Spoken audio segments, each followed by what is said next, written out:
Hello, this is Judy, and for the next hour, I will be reading from the August 3rd, 2026 issue of the Toronto Star on the Niagara Frontier Radio Reading Service.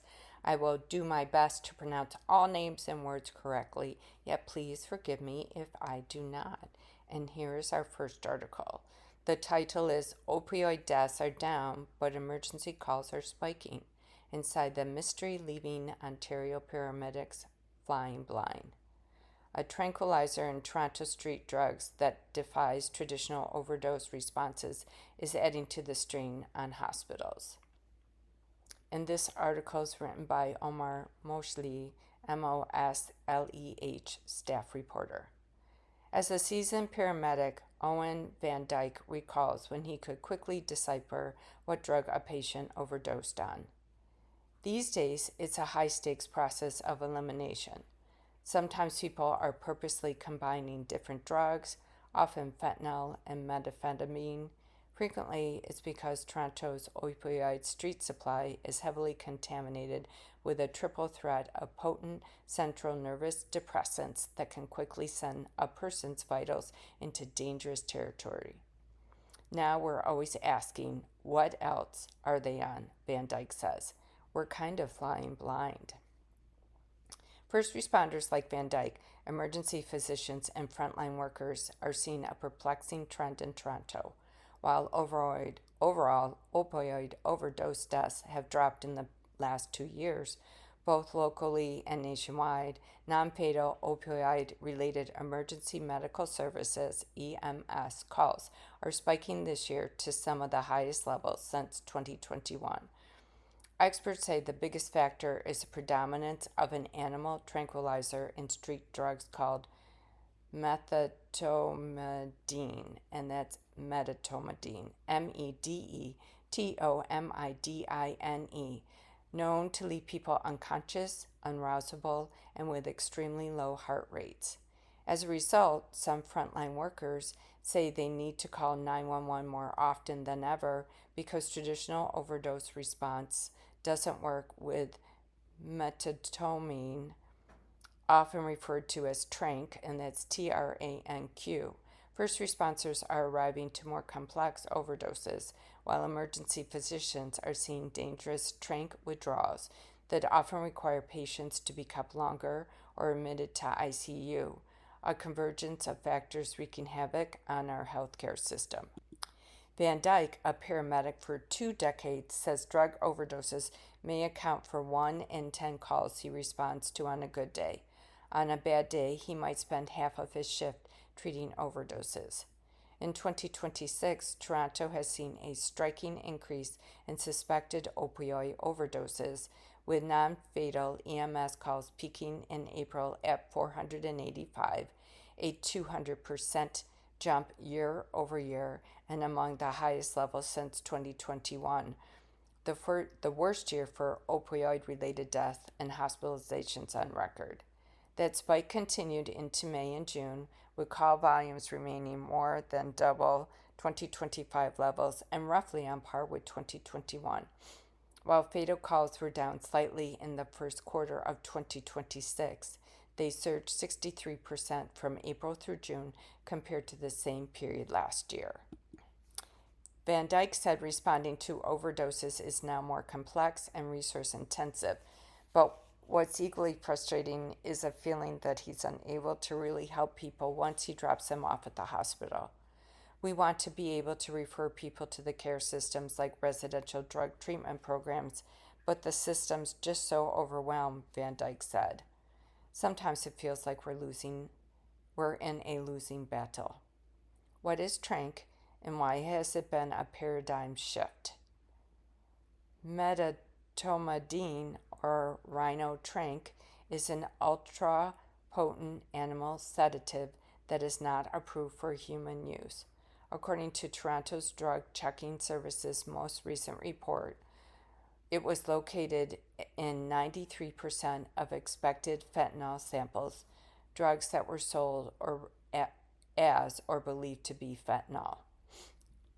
Medetomidine has changed how overdoses are treated. It doesn't respond to naloxone, which is used to reverse opioid overdoses, and it's known for causing extremely low heart rates that are impossible to treat in community organizations. Paramedics use a drug called atropine, atropine, to raise the heart rate. Haley Thompson, with the Toronto Drug Checking Service, said the average amount of medetomidine in expected fentanyl samples in July 2026 was 1.3%, compared to 0.3% a year ago, and benzophamines were less common for a period but have returned in a big way. Benzodiazepines, and that's benzodiazepines, were found in only 11% of expected fentanyl samples in January, rising to 52% in April, which is also the month fatal and non-fatal EMS calls surged. And then there's graphs. I won't go into detail, yet it's graphs showing fatal suspected opioid overdose calls received by Toronto EMS by month. And then there's non-fatal suspected opioid overdose calls received by Toronto EMS by month. And there's graphs. Medetomidine can leave people in an unconscious, unrousable state, which often requires a 911 call, said Matt Johnson, supervisor at the overdose prevention site at Street Health, one of the few remaining privately funded consumption sites in the city. It recently expanded its hours to address more public overdoses in the community. Johnson described frequently encountering people unconscious in the community, and previously told the Star, "It's almost like drug dealers have found the perfect recipe that reduces the risk of death by respiratory depression while still delivering a powerful, addicted, and dangerous high." The tranq doesn't affect people's breathing the way that opioids do. What's concerning about the tranq, though, is that when people are under that deep and unrousable, they're at huge risk for assault, sexual assault, robbery, accidents, and injuries, he said. We're having to call 911 more than we ever have before. Kelly White, manager of harm reduction services at Street Health, said the overdoses have become so complex they're sending their outreach worker with bag valve masks, which help people breathe. "It's much more of an intense, immediate, life-saving effort," she said. "All hands on deck, CPR, defibrillator on hand, and that's happening pretty well daily at this point." How the drug poisoning crisis is hitting hospitals. Tranq is also known to cause severe, potentially fatal withdrawals, which typically require an ICU admission, said Dr. Catherine Varner, an emergency physician who works at a downtown Toronto hospital. She said tranq withdrawal is much harder to treat than opioid withdrawal. When the substance leaves the patient's system, they experience the opposite effect of when they're on it. Heart rate and blood pressure can surge to dangerous levels, and patients may experience intractable vomiting, make it difficult to treat orally. The overall response is more complex. They may need intravenous medications, heart monitoring, resuscitation, and more nurses and physicians to care for them. While opioid overdoses could sometimes be treated over a couple of hours, tranq complications are much more taxing. A much larger proportion of those patients will need to go to critical care and heavily monitored settings for a much longer period of time, Varner said. Tara Gomes, Gomes, an epidemiologist, professor at University of Toronto and principal investigator of the Ontario Drug Policy Research Network, said she's deeply concerned about other effects of the drug poisoning crisis, such as brain injuries from oxygen deprivation and people forming benzodiazepine addictions, which can lead to long-term cognitive decline. Now, with the closure of most Toronto's supervised consumption sites, she expects to see more ripple effects across the healthcare system. People across Ontario and across Canada are going to have even longer waits, and more difficulty accessing our hospitals and emergency departments, Gomes said. And Omar Moshli is a Toronto-based reporter covering social issues for The Star. You can reach him at his email, which is omarmosleh @THESTAR.ca. The title of our next article is More Toronto Youth Are Reaching Out for Help in the Middle of the Night. Kids Help Phone reports a worrying increase in new nighttime texting conversations in the first 6 months of this year. And this article is written by Morgan Sevareid Bockneck, and that's SEVAREID-BOCKNEK, who is a social issues reporter. When Anjana Sudharshan, and that's SUDHARSHAN, was in high school, winding down for bed at midnight, a friend texted her in crisis. She wasn't sure what to do, so she texted the mental health hotline Kids Help Phones and exchanged messages with a crisis responder who advised her how to guide her approach to support her friend. I don't think you can expect a young person, or anyone really, to know how to navigate that conversation without training, said Suharshan, now 23. In that moment, she was no longer alone and unsure. For hers, Kids Help Phone was a bridge, she said. This year, more Toronto youth like Sudharshan are seeking that bridge. There has been a 19% increase in new nighttime texting conversations to Kids Help Phone in Toronto in the first 6 months of this year compared to the same time frame last year, the hotline reports. That figure is a canary in a coal mine, and it demonstrates young people need more support and Canadians need to take that seriously, said Rebecca Shields, RKP president and CEO of the nonprofit. While young people are texting the hotline, Kids Help Phone considers nighttime texting to be between 8 p.m. and 8 a.m. In the first 6 months of 2025, it had 8,195 new nighttime texting conversations. In 2026, during that same time frame, there were 9,766 nighttime texting conversations. To use the texting services, youth can text on their phones or go to the KHP website. By phone, texting 686868 will connect to a crisis responder. Online at Kids Help Phone .ca, clicking the I Need Help Now button, then message online will start a conversation. Nationally, there has been a 24% increase in youth texting the hotline this year compared to last, she said. KHP distinguishes youth as ages 5 to 29. However, it doesn't ask or check the age of people who contacts them. It's a dramatic increase, she said. These are young people who are reaching out, who are in complex crisis situations that need support.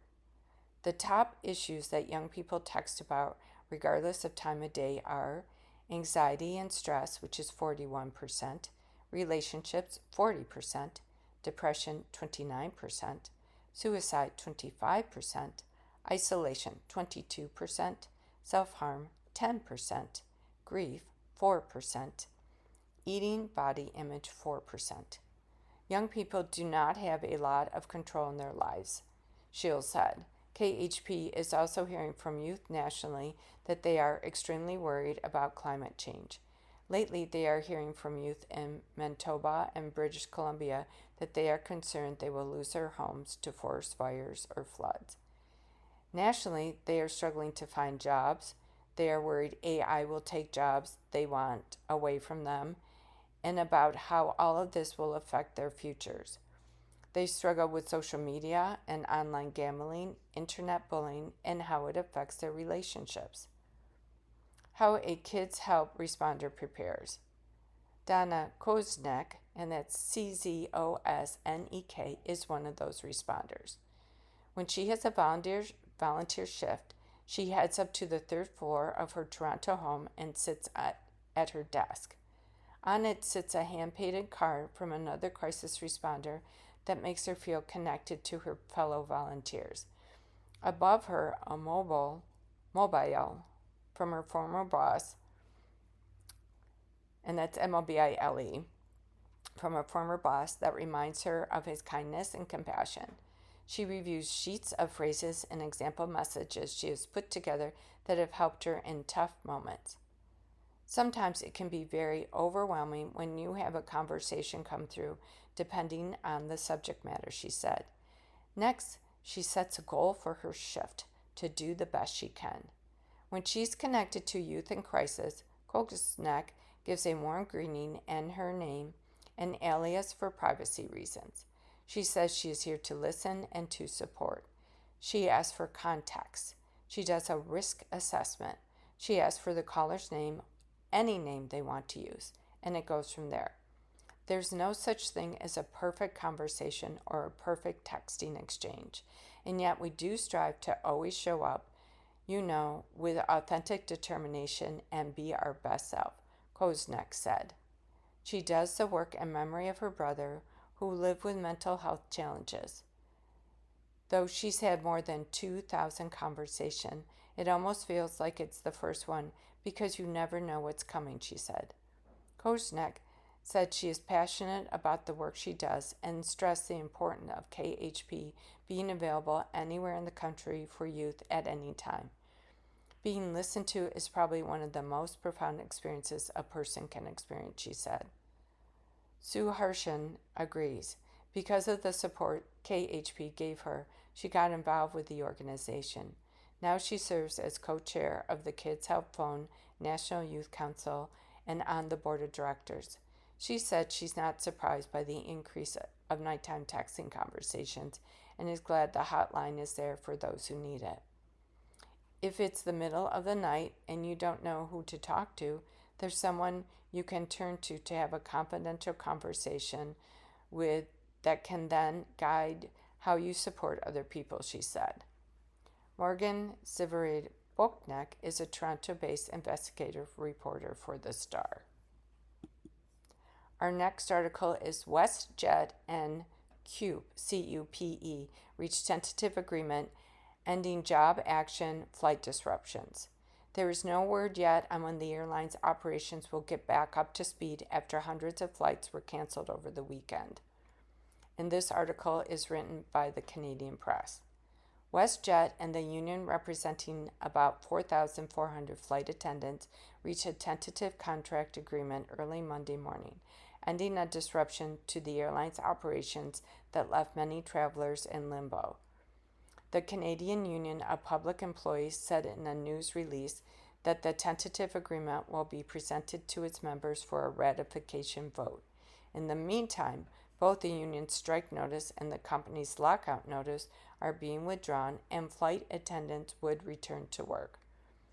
The tentative agreement represents meaningful progress, said Aliyah Hussain, Hussain, president of CUPE Local 8125, in the release, adding that the draft deal recognizes more of the work cabin crew are required to perform and with general increases to compensation for that work. More importantly, this agreement was achieved through collective bargaining at the negotiating table, Hussain said. Flight attendants walked off the job early Sunday morning after failing to reach a new contract with the airline. WestJet then halted all flights on a busy summer travel weekend, a long weekend across much of Canada. Contract talks have been ongoing in Calgary since January, with WestJet and the CUPE WestJet component at odds over wage increases and the cabin crew's claim of unpaid ground work. There was no word Monday on when the airline will be able to resume its normal operations and schedule, but WestJet said in a separate news release that it would share details as they become available. We know this disruption has been frustrating for our guests and WestJetters, and we're sorry for that, said Alexis von Hoesbroek, and that's Hoensbroech, the company's chief executive officer in the release.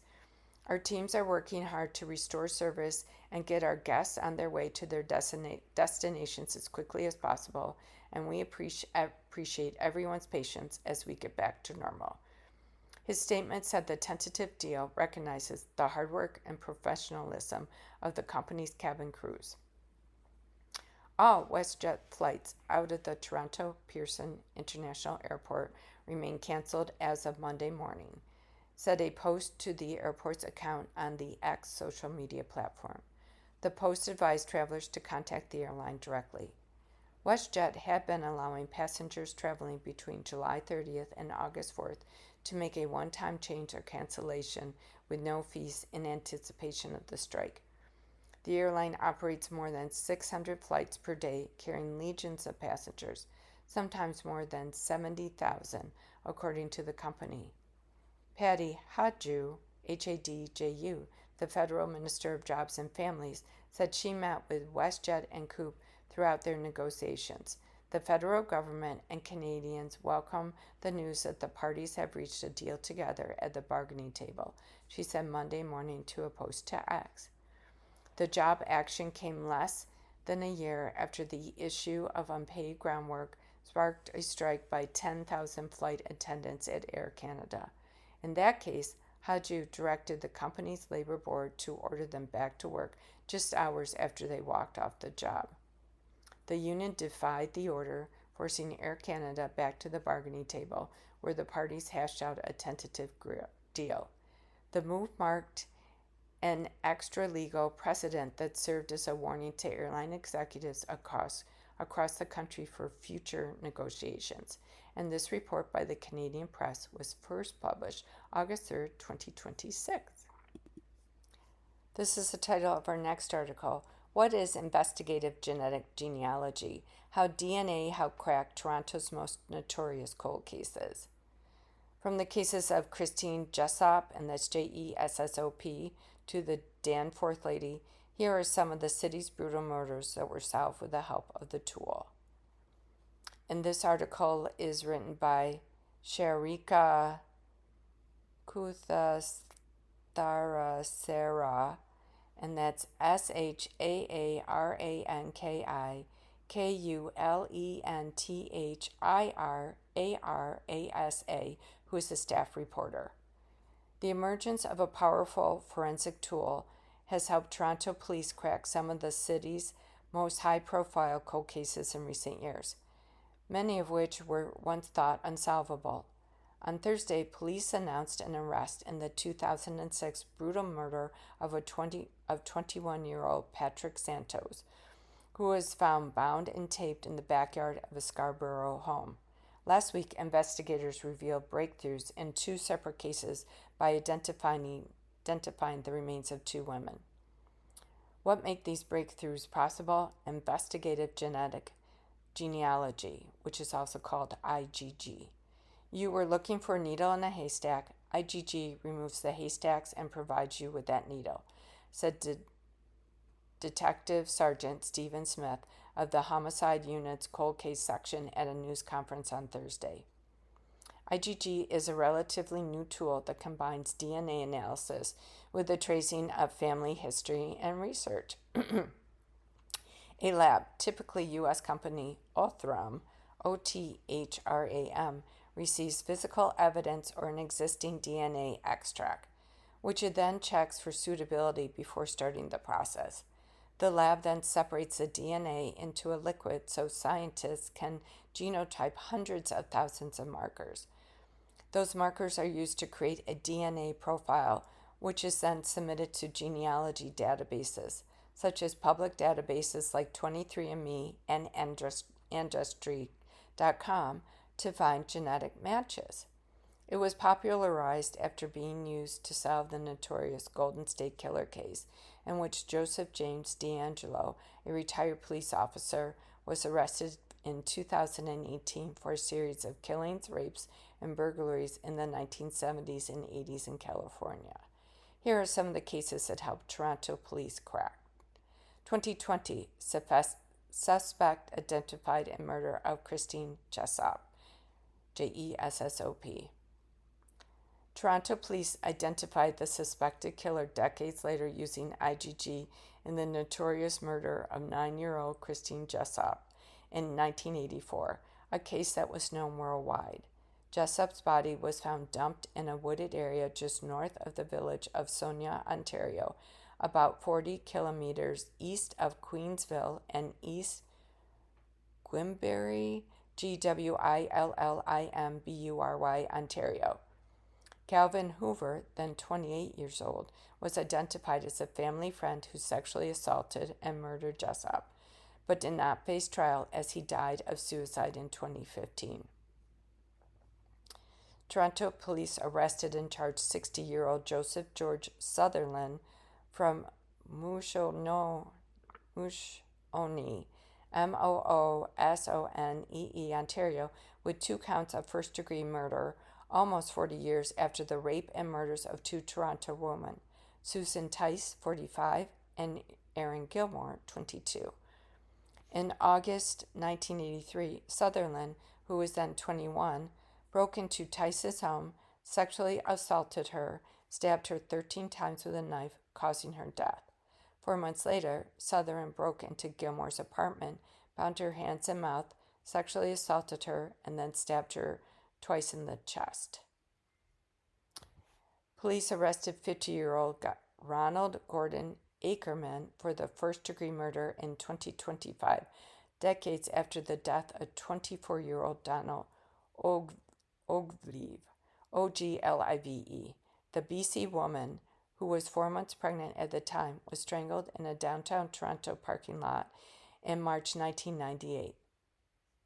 Police identified Kenneth Smith as the conclusive offender in the murders of Christine Prince, 25, Claire Sampson, 23, and Gracelyn Greenridge,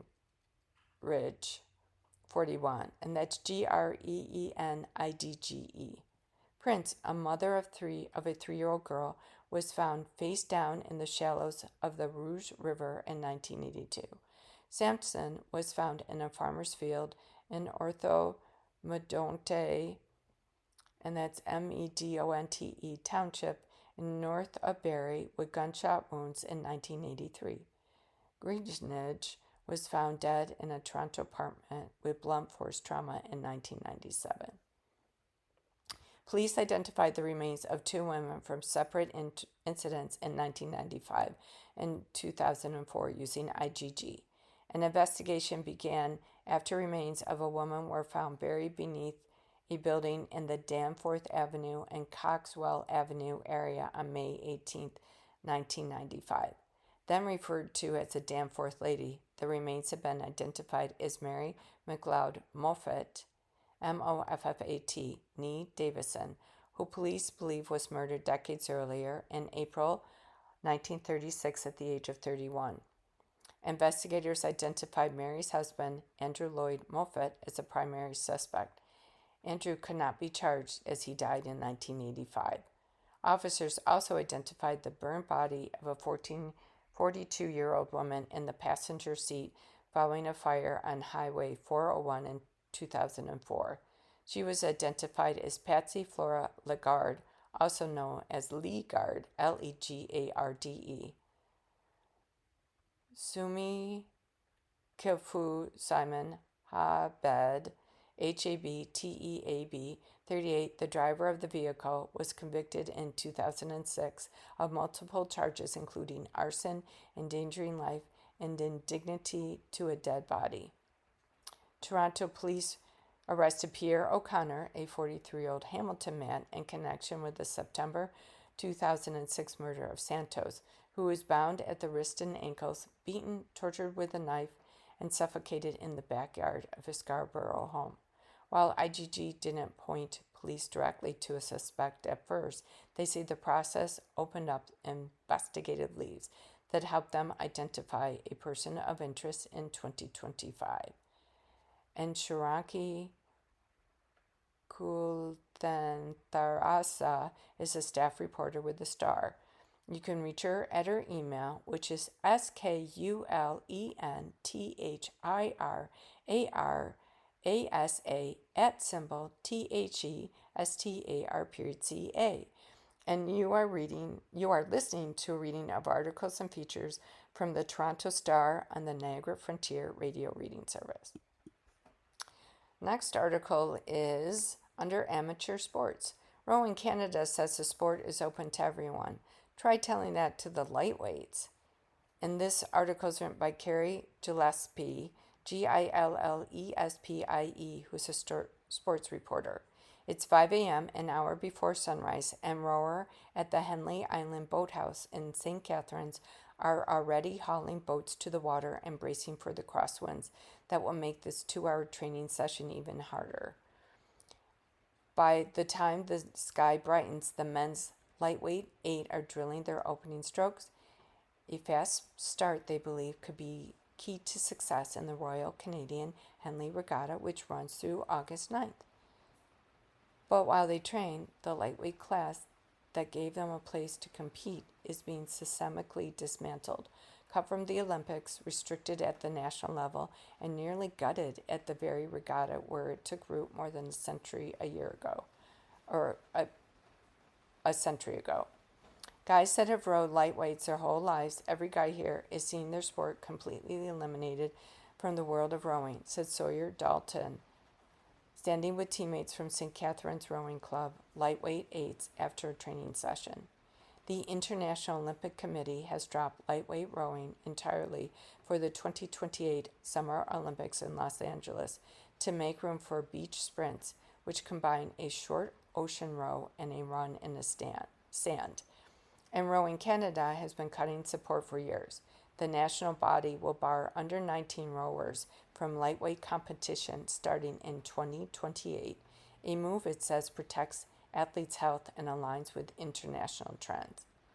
Brock University, the University of Toronto, and other schools with rowing programs have pushed, so far unsuccessfully, for the Canadian University Rowing Association to seek an exemption. The new rule could shut out half of all currently university rowers. Even at the Henley, North America's premier amateur event, lightweights only managed a full competition slate because the regatta, which held its first lightweight 8s race 100 years ago, had to reverse course after failing to follow its own rules by trying, without notice or consultation, to cut more than a third of those events. Like weight classes in wrestling and boxing, lightweight rowing, capped at 160 pounds for men, 130 pounds for women, gives smaller athletes a fair fight. Rowing Canada says open weight events remain fully open to athletes of any side, and Canada's development pathway continues to give athletes a route to participate and compete. But the rowers, including elite-level athletes who have competed for Canada, say it isn't realistic, and there's a reason why the open category is also known as heavyweight. The average person is genetically disadvantaged in most sports, said rower Owen Kudrikis, Kudreikis, who is 5'11" and includes himself in that category when it comes to the open class. For any kids, it's demotivating if you're competing against a guy that's a lot bigger and losing. So it was good to have that category where I was competitive pretty early on. He started in grade 9 in St. Catharines in his hometown and has rowed lightweight for Canada as well as the University of Pennsylvania in Philadelphia, where the sport has deep Canadian roots. Joseph Wright, the Toronto Argonauts oarsman who helped Canada win its first Olympic rowing medal at the 1904 Games, went on to coach at Penn and introduce the lightweight class to American universities. Wright, a multi-sport athlete who also set Canadian records in shot put and hammer throw, was not a lightweight, but saw the need for an event that gave smaller men a chance. When I'm down there and all Americans are trying to rub everything in our faces, I say, well, we're the reason this team exists, Kudrikis says. At 23, he's trying to pack on 20 pounds of muscle by summer's end to compete in the open class at Cambridge, where he'll pursue a master's degree in land economics in the fall. As a lightweight rower, making weight wasn't hard given the thousands of calories he burns in training. Substitute a salad for an appetizer and 1 or 2 meals, and I would get there. Now, I don't even love having dinner anymore. It's not like eating for fun, it's just eating to eat. Rowers say concern from sport bodies about athletes making weight in unhealthy ways are overblown, then used as an excuse to reduce participation. If there is a legitimate worry for the health and safety of young athletes, I think mitigating factors should be researched and evidence should be provided, said Riley Watson. Rowing Canada said its lightweight decision followed a working group that examined health risks for the under 19 group. But their December 2023 report did not actually recommend putting all rowers into one category, stating that group agreed they could support either maintaining the lightweight category or the creation of height categories as an alternative, while adding a significant 39% said they would not have competed in rowing if there was not a lightweight category. Another 33% were sure, and only 28% said they would have rowed if the category had not existed. While some lightweight rowers manage to use technique and efficiency to beat heavier opponents, and others move up in weight and find success in the open category as they age, those are the exceptions, Watson said. There's a huge group of guys that just naturally not at that level, and lightweight rowing is the reason they're still rowing. Dalton, who also rows for Brock, is already seeing the impact at his old high school, Dennis Morris, where many of the young men rowers he coaches are thinking about quitting. He wants to convince them to stay, but doesn't know how. Without lightweight rowing, I would never have joined the sport. I would have been washed out by the time I was in grade 10, he said. If you're not the size of the person they're idealizing, you will never make a national team in Canada. And Carrie Gillespie is a Toronto-based sports reporter for The Star. You can reach her at her email, which is KGILLESPIE @THESTAR.ca. Here's an opinion article by The Money Coach, and it's How Can Donating Investments Directly to Charities Save Money at Tax Time? And this article is written by Laura Grady, who is a personal finance reporter, and she's for The Star, and you can reach her via her email, which is LGRADY@THESTAR.ca. Question: is it true that I can lower my tax bill by donating some of my investments to charity? Answer: if one of your goals this year is to donate to charity, you may want to consider donating an investment directly instead of cashing it out first. Any donation, whether cash or investments, will get you donation tax credits that can be used to reduce your tax bill, says Jamie Golombek, Golombek, Managing Director of Tax and Estate Planning at CIBC. Between federal and provincial tax credits, Golombek says most Canadians will get a minimum of 40% for donations above $200 annually.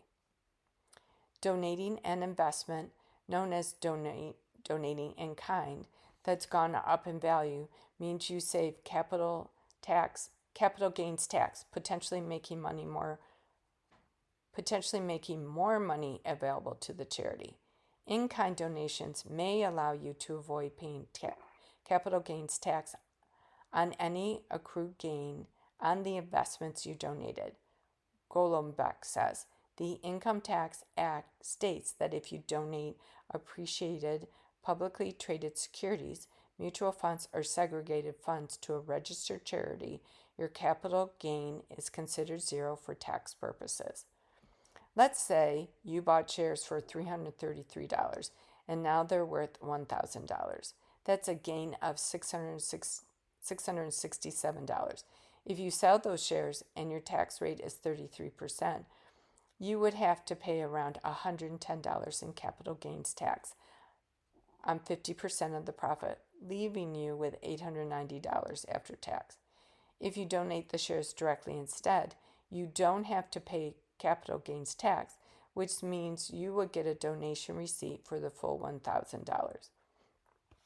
By donating appreciated investments to a registered charity, you're avoiding the capital gains tax and getting a donation tax credit that can reduce tax on your other income. Golombek explains. You can also consider donating investments that have dropped in value to charity to get a charitable donation tax credit for the fair market value of the shares and trigger a capital loss that can be used to offset any capital gains you've realized. You can carry losses back 3 years or carry them forward indefinitely to offset previous or future gains. Just be sure to wait at least 30 days after selling before repurchasing the same securities so that the loss is not denied under the superficial loss rules. And note the rule also applies to purchases made 30 days before the sale. If you donate publicly traded securities, mutual funds, or segregated funds to a registered charity, you'll need to fill out Form TII-70, Capital Gains on Gifts of Certain Capital Property, with your income tax return. Keep in mind that you can only claim donations up to 75% of your annual income. If you donated more, you can carry the excess amount forward for 5 years. If you're not sure whether this strategy makes sense for you, speak to a tax professional who can look at your circumstances and provide advice. This is a different personal finance article, opinion article, and the title is The Best Back-to-School Investment Won't Cost You a Dime.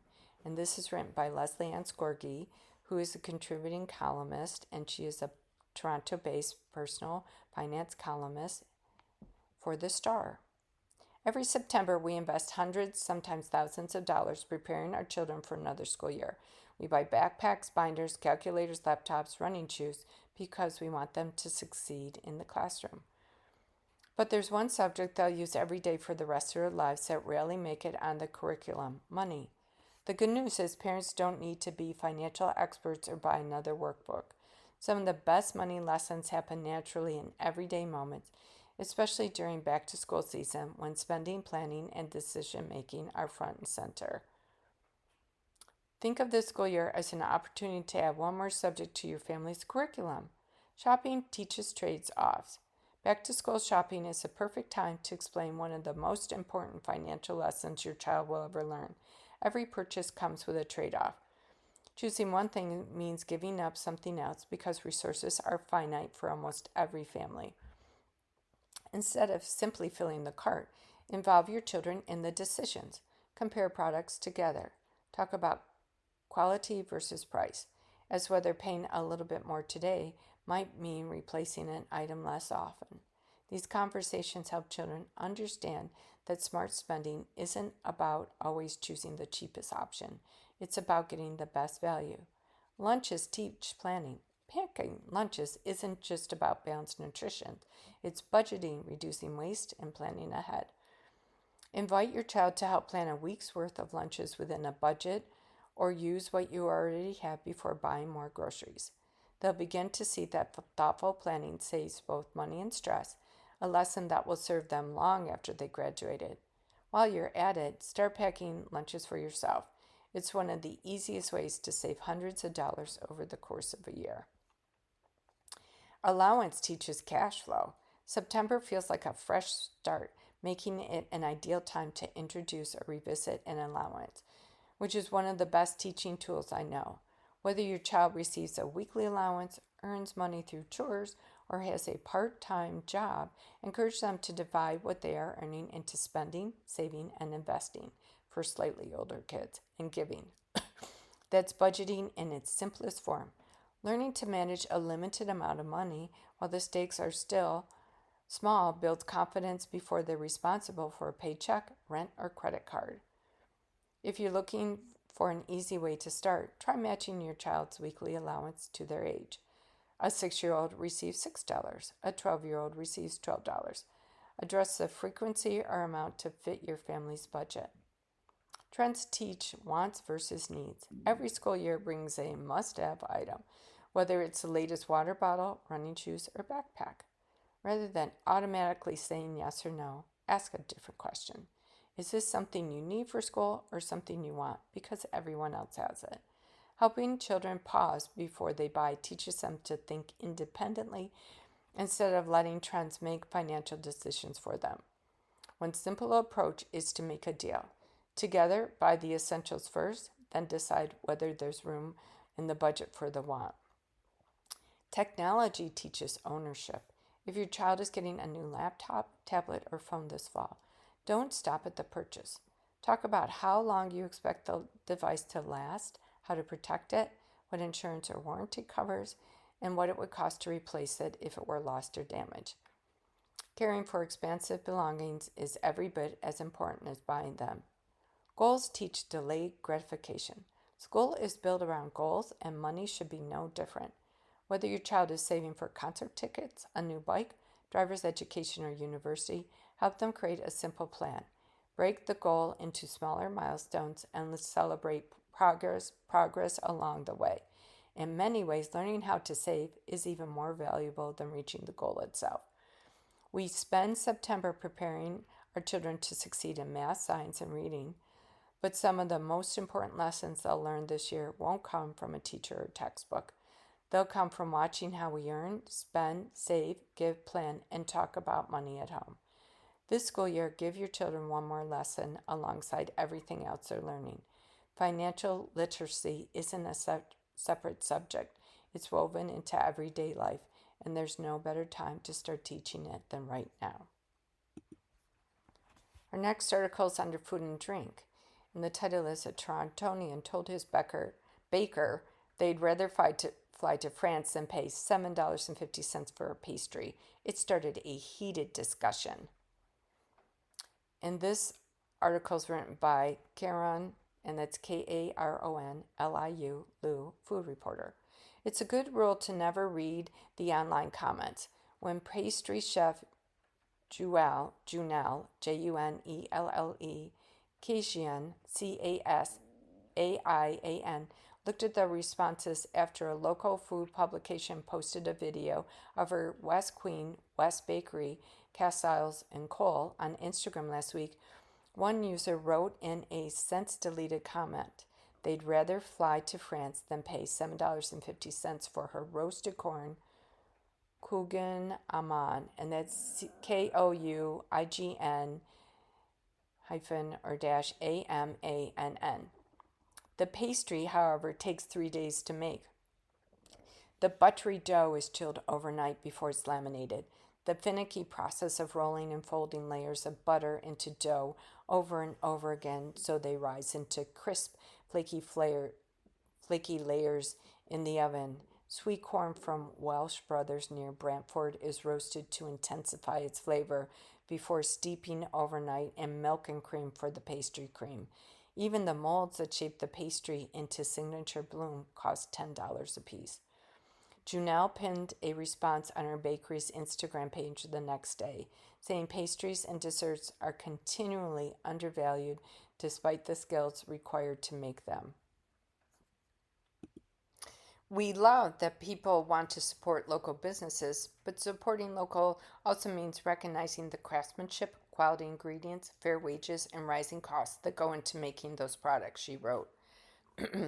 Her post resonated with pastry chefs in Toronto and beyond, with some lamenting desserts don't get the same regard as their savory counterparts, and others adding desserts are often treated as an afterthought despite being some of the most labor-intensive items on a menu.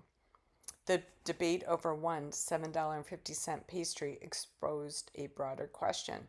Why are pastries and desserts still expected to be inexpensive as ingredients costs rise and dining budgets tighten? There's a lot of pastry chefs opening their own shop. Maybe it's because they felt undervalued in the kitchen, because that's what I did, said Castellan,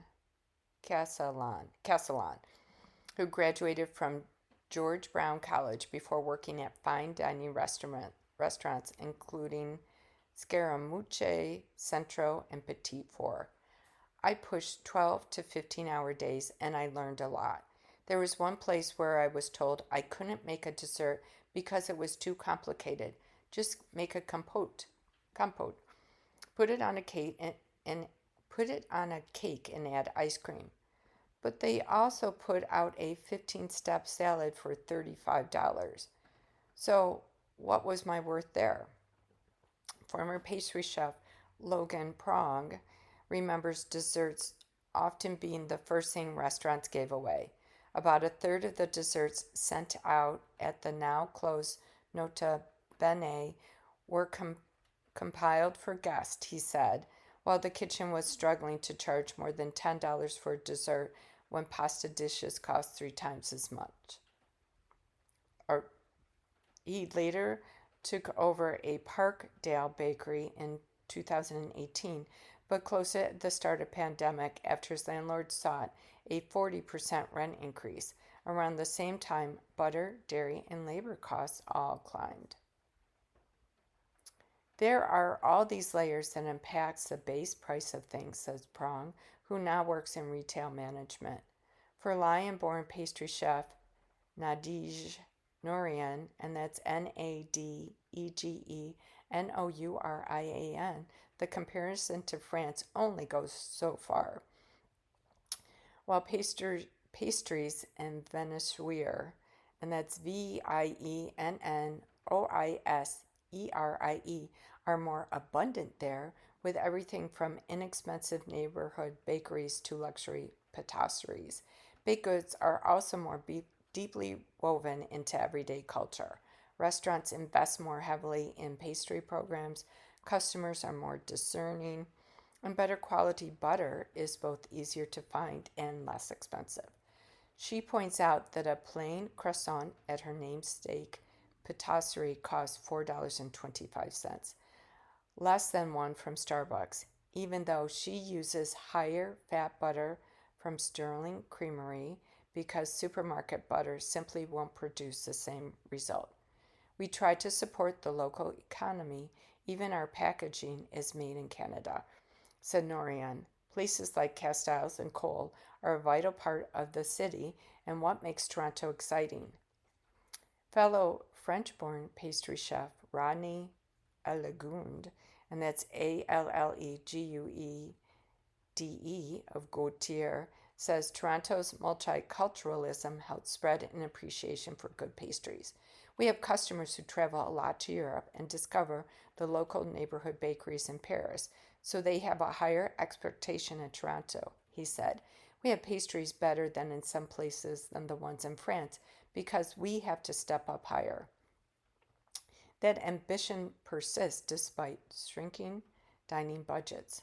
Danielle Hadida, Haidida, co-owner of the 2 Michelin-starred restaurant Pearl Morissette and its sister bakery RPM Bakehouse, said bakeries can't control rent, the cost of butter, or the price of chocolate. What they can control is how they explain those costs.